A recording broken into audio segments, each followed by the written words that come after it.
नाजरीन, आप देख रहे हैं रियासत का मशहूर व मकबूल यूट्यूब चैनल बज़्म आईना। वकील साहब पोस्ट सैयद कुदरतुल्लाह कादरी वकील साहब एक बार फिर करनूल की अहम खबर के साथ आपके रूबरू हाजिर है। आज की अहम खबर ये है कि रियासत आंध्र प्रदेश के कदीम शहर करनूल में आज भारत किसान यूनियन और हिंदुस्तान उद्योग व्यापार मंडल दफ्तर का इफ्तिताह अमल में लाया गया। ये इफ्तिताह मोहम्मद अरशद खान साहब के हाथों अमल में लाया। अरशद खान साहब भारत किसान यूनियन और हिंदुस्तान उद्योग व्यापार मंडल के कौमी सदर हैं और वो साबिक़ रुकन असम्बली हैं जौनपुर उत्तर प्रदेश के। इनके हाथों ये दफ्तर का इफ्तिताह अमल में लाया। यहाँ पर रियासत आंध्र प्रदेश के सदर सैयद मुर्शद पीर कादरी हैं और Syed Noorullah Qadri national vice president हैं। इसी तरीके से बहुत बड़ी हस्तियां जो है इस यूनियन में है। यहाँ पर आज ये दफ्तर का इफ्तिताह अमल में लाया। इस मौके पर मीडिया से बातचीत करते हुए अरशद खान साहब ने बताया कि उनकी यूनियन, उनकी तंजीम किसानों के मसाइल को हल करने के लिए हमेशा आगे रही है और आगे रहेगी। उन्होंने कहा कि इन दिनों किसानों के साथ बहुत नाइंसाफ़ी हो रही है, लिहाजा वो उनकी तंजीम किसानों की फलाह बहबूद के लिए और उन्हें इंसाफ दिलाने के लिए हमेशा आगे रहेंगे। आप देखिए ये खुसूसी रिपोर्ट। सैयद कुदरतुल्लाह कादरी वकील साहब को दीजिए इजाज़त। अगर आप हमारे चैनल को अब तक सब्सक्राइब नहीं किए हैं तो ज़रूर सब्सक्राइब करें, लाइक करें, शेयर करें, कमेंट करें, बेल बटन दबाना ना भूलें ताकि लेटेस्ट वीडियोस आप तक बआसानी से दस्तयाब हो सके।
हम वेलकम करने चाहिए आप लोगों को और आपके प्रेसिडेंट।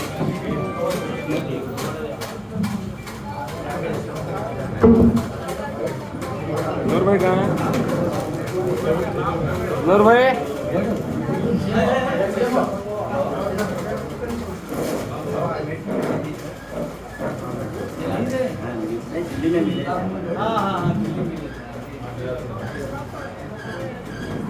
साहब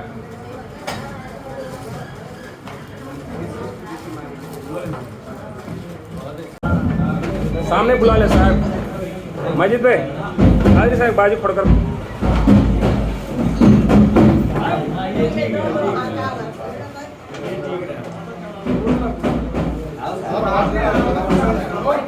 बुला साहब हाथ छोड़ोगे।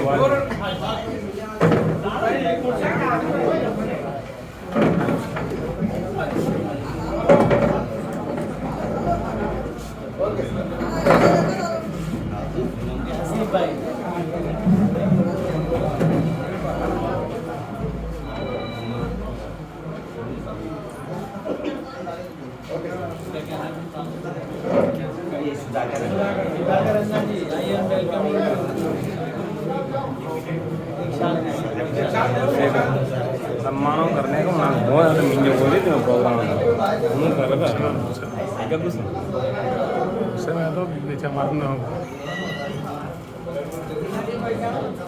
निकलती तो नहीं मालूम मेरे को।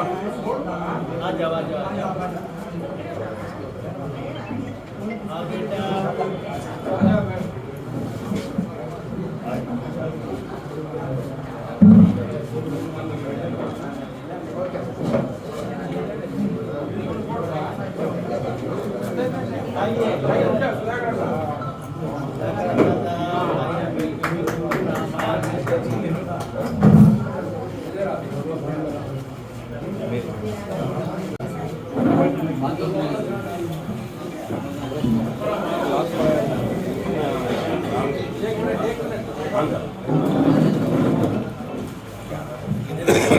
ये बैठने के लिए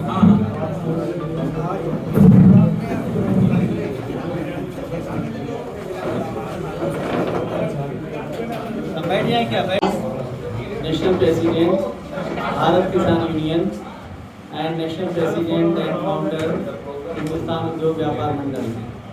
आज हमारे यहाँ पर एम हसीन खान साहब नेशनल सेक्रेटरी हैं हमारे ऑर्गेनाइजेशन के, और यहाँ पर हमारे सैयद मुर्शद मीर कादरी साहब और उनकी पूरी टीम के लोग बैठे हुए हैं। आंध्र प्रदेश में भारत किसान यूनियन सभी ज़िलों में आपने संगठन बनाया है, और हिंदुस्तान उद्योग व्यापार मंडल का भी संगठन तेज़ी के साथ आंध्र प्रदेश में हर ज़िले में पहुंच रहा है। मूलतः ये है कि हम सभी कौमों में भाईचारा और मोहब्बत पैदा करना चाहते हैं। ख़ास तौर से इस देश के मुसलमानों के पास कोई ऐसा प्लेटफार्म नहीं था जिसमें तमाम कौमों को जोड़ा जा सके, और मुसलमान ज़्यादातर अपने ही मसाइल के ताल्लुक से तंजीमें बनाता था, मूवमेंट करता था, लेकिन देश में कोई किसान लीडर मुसलमान नहीं था। आज भारत किसान यूनियन 100 साल में पहला संगठन है जिसका लीडर मैं हूँ, और हर मजहब के लोग, हिंदू, सिख, ईसाई, बौद्ध, पारसी, जैन, दलित, ओबीसी, सभी कौम और मजहब के लोग इसमें जुड़े हैं, क्योंकि सभी लोग किसान हैं। इस प्लेटफॉर्म के ज़रिए हम 3 एजेंडे पर काम कर रहे हैं पूरे मुल्क में। नंबर 1, किसानों की समस्याओं का समाधान, क्योंकि पहले किसानों की ज़मीनें फ्री में लेती थी सरकारें, हम लोग बचपन में कोई पैसा नहीं देती थी, नहर बने, सड़क बने, कुछ भी बने। बाद में थोड़ा बहुत पैसा देने लगी, लेकिन उसका कोई फिक्स रेट नहीं था। फिर डॉक्टर मनमोहन सिंह देश के वजीर आज़म थे, उन्होंने एक अच्छा कानून बना दिया 13 साल पहले, जब किसानों की ज़मीन सरकारें सड़क, नहर, किसी भी काम के लिए लेगी, सर्किल रेट से 4 गुना ज़्यादा पैसा देना पड़ेगा। पूरे देश के लिए कानून बन गया, तब से किसान खुश हैं। भारत किसान यूनियन पूरे देश में लड़ाई लड़ रही है। वो कानून बने बहुत दिन हो गया, 13 साल हो गया, हर चीज़ महंगी हो गई है, तो किसान की ज़मीन भी महंगी हो गई है। इसे सर्किल रेट से कम 6 गुना ज़्यादा पैसा दिया जाए, और उस कानून में एक बदलाव कर दिया जाए कि हर 3 साल में किसानों की ज़मीन के रेट रिवाइज किए जाएँ, और गांव विलेज की ज़मीन का तो सर्किल रेट से 6 गुना दिया जाए, लेकिन सिटी है, बड़ी सिटी है, बड़े शहरों की ज़मीन जो है मार्केट रेट से पैसा दिया जाए, तब किसान खुशहाल होगा, तरक्की होगा।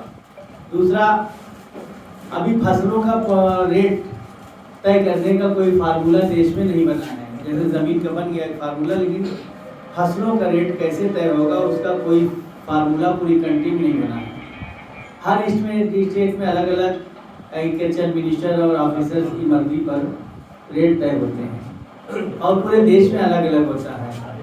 हमने पूरे देश के स्टेट गवर्नमेंट्स और भारत सरकार, गवर्नमेंट ऑफ इंडिया के सामने एक प्रपोजल पेश किया है फसलों का रेट तय करने का। ज़मीनों में अलग अलग लागत आती है, प्रोडक्शन लागत आती है, तो ज़मीनों के प्रकार के हिसाब से गेहूं से लेके गन्ने तक हर फसल का पर एकड़ प्रोडक्शन लागत सरकारें तय कर दें, और पर एकड़ लागत से, प्रोडक्शन लागत से 5 गुना 6 गुना ज़्यादा पैसा किसान को दिया जाए, तो खेती फायदे का सौदा हो जाएगी, और देश का किसान तरक्की करेगा, खुशहाल हो जाएगा, मजबूत हो जाएगा। तीसरा, किसानों को बिजली फ्री दी जाए, और ब्याज मुक्त लोन दिया जाए, इंटरेस्ट लेस लोन दिया जाए, ताकि किसान सुसाइड ना करें, और किसानों और मजदूरों के बच्चों को प्राइमरी से लेकर उच्च शिक्षा, हायर एजुकेशन फ्री में दी जाए। सेंट्रल गवर्नमेंट और स्टेट गवर्नमेंट खर्चा उठाएं। आप सब तसव्वुर कीजिए, कल्पना कीजिए कि अगर ऐसा कानून बन जाए तो अगले 15-16 साल में पूरा पढ़ा लिखा हिंदुस्तान हमारे सामने होगा। जब हर घर पढ़ा लिखा हो जाएगा तो देश अपने आप तरक्की कर जाएगा, हर परिवार तरक्की कर जाएगा। इसी तरह से मोदी जी ने, जो हमारे देश के प्रधानमंत्री हैं आदरणीय मोदी जी ने 22 उद्योगपतियों का 16 लाख करोड़ रुपया बैंकों का कर्जा माफ किया है। पूरे देश के किसानों पर 10 करोड़ भी बकाया नहीं है, 10 लाख करोड़ भी बकाया नहीं है। तो हम आदरणीय मोदी जी से लड़ाई लड़ रहे हैं, आपके जरिए से भी आज भी मांग कर रहे हैं आंध्र प्रदेश के किसानों की तरफ से कि पूरे देश के किसानों का कर्जा माफ कर दीजिए ताकि किसान इसी तरह व्यापारियों के एजेंडे हैं जिसके लिए हमारा हिंदुस्तान उद्योग व्यापार मंडल काम कर रहा है कि जीएसटी में जिनके पास कम सेल है उनको जीएसटी से मुक्ति दिया जाए। और बड़ी अनियमितता है तो व्यापारी ऑनलाइन व्यापार से छोटे व्यापार बंद हो रहे हैं। तो छोटे व्यापार पे या बहुत सारे जो फुटकर कारोबार हैं उसमें ऑनलाइन बिजनेस पे पूरी तरह पाबंदी लगा दी जाए। होलसेल में तो चलेगा लेकिन फुटकर दुकानदारों का, छोटे दुकानदारों का अगर ऑनलाइन बिजनेस चलता रहा तो 80-90% दुकानें खत्म हो जाएंगी और लोग बेरोजगार हो जाएंगे। ऑनलाइन बिजनेस बंद किया जाए। तो हमारा हिंदुस्तान उद्योग व्यापार मंडल व्यापारियों का जीएसटी रजिस्ट्रेशन कराता है और उनकी जीएसटी की, इनकम टैक्स की, ईडी की कोई भी प्रॉब्लम हो उसके लिए भी हमारा हिंदुस्तान उद्योग व्यापार और हमारे पास एडवोकेट्स की एक्सपर्ट टीम है जो व्यापारियों की मदद करती है। इसके ज़रिए से जब हम लड़ाई लड़ते हैं व्यापारियों की, हिंदुस्तान उद्योग व्यापार मंडल के ज़रिए से जब हम लड़ाई लड़ते हैं उनकी समस्याओं की, किसानों की, भारत किसान यूनियन के ज़रिए से, तो हर मजहब के लोग इकट्ठा होते हैं, भाईचारा पैदा होता है, मोहब्बत पैदा होती है। तो हमारा यही मिशन है कि तमाम कौमों को जोड़ा जाए और लोगों की समस्याओं के लिए लड़ाई लड़ा जाए। दंगा मुक्त भारत बनाना हमारा लक्ष्य है। और ख़ास तौर से दलित, ओबीसी, मुसलमान, किसान, मजदूर और गरीब लोग जो हैं वो कम खर्च में इलेक्शन कैसे जीतें, उनके सोशल और पॉलिटिकल सर्वाइवल के रास्ते भी हम बनाएं ताकि अच्छे लोग राजनीति में भी जाएं। उसके लिए भी मदर टेरेसा फाउंडेशन और हमारे हिंदुस्तान उद्योग व्यापार मंडल, भारत किसान union is not a political party, लेकिन हम अच्छे लोगों को राजनीति में आगे बढ़ाने के लिए मदद करेंगे, ये काम ज़रूर करेंगे। और अगर सरकारें कहीं गलत काम करती हैं तो उसके लिए विरोध करेंगे।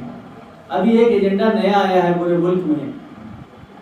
हमारे हाई कोर्ट, सुप्रीम कोर्ट के में बहुत सारे गलत फैसले हो रहे हैं, क्योंकि देश में जो हाई कोर्ट, सुप्रीम कोर्ट में जजों की भर्ती के सिस्टम है, कॉलेजियम सिस्टम, उसमें 90% जजों के रिश्तेदार, लीडर्स के रिश्तेदार और लीडर्स के वकील होते हैं। और जब तक कॉलेजियम सिस्टम रहेगा तब तक ना ईवीएम हटेगी और तब तक बहुत सारा इंसाफ नहीं होगा, भाई भतीजावाद और नाइंसाफ़ी होती रहेगी। इसलिए हम मांग करते हैं आपके जरिए से देश के प्रधानमंत्री से, राष्ट्रपति से कि कॉलेजियम सिस्टम खत्म किया जाए ताकि भाई भतीजावाद की बुनियाद पर भर्ती ना हो और वहाँ भी कंपटीशन से IAS IPS की तरह लोग भर्ती हों और वहाँ भी दलितों का, आदिवासियों का रिजर्वेशन 30% लागू किया जाए और बैकवर्ड ओबीसी को हाई कोर्ट, सुप्रीम कोर्ट में भी 52% रिजर्वेशन दिया जाए। इसके लिए भी हम लड़ाई लड़ रहे हैं। आप लोग आए, हम आप लोगों का वेलकम करते हैं। और ख़ास तौर से हमारे स्टेट प्रेसिडेंट सैयद मुर्शद कादरी साहब और उनकी पूरी टीम का हम बहुत बहुत धन्यवाद देते हैं। आप लोगों ने, मैं आंध्र प्रदेश पहली मरतबा आया हूँ, ये मेरी ज़िंदगी का पहला सफ़र है। और भारत किसान यूनियन, हिंदुस्तान उद्योग व्यापार मंडल, मदर टेरेसा फाउंडेशन का भी मेरे लिए पहला प्रोग्राम, बाकी ये लोग तो करते रहे हैं। तो हम आप लोगों का पहली मुलाकात हो रही है। हम उम्मीद करते हैं कि बार बार मुलाकातें होती रहेंगी, आना जाना रहेगा। हम आप लोगों से मदद की और दुआओं की, आशीर्वाद की गुजारिश करते हुए अपनी बात खत्म करते हैं। खुदा हाफिज़, शुक्रिया। अस्सलाम वालेकुम, नमस्कार। ఇక్కడ ఎవరైతే వచ్చారో పెద్దలు, మా నేషనల్ ప్రెసిడెంట్ గారు, సుధాకర్ అన్న గారు, చాలా సంతోషము. మేము ఒక లక్ష్యంగా 10 మందికి ఏదో ఉపయోగపడాలని వర్క్ చేస్తున్నాము. మీరు కూడా సహకరించి మనకు మా నేషనల్ ప్రెసిడెంట్ ఇచ్చిన బాధ్యత మనం కంప్లీట్ చేసుకొని ఒక సాధించి చూపిస్తాము. మీరు అందరూ నాకు సపోర్ట్ చేస్తారని నేను ఆశిస్తున్నాను.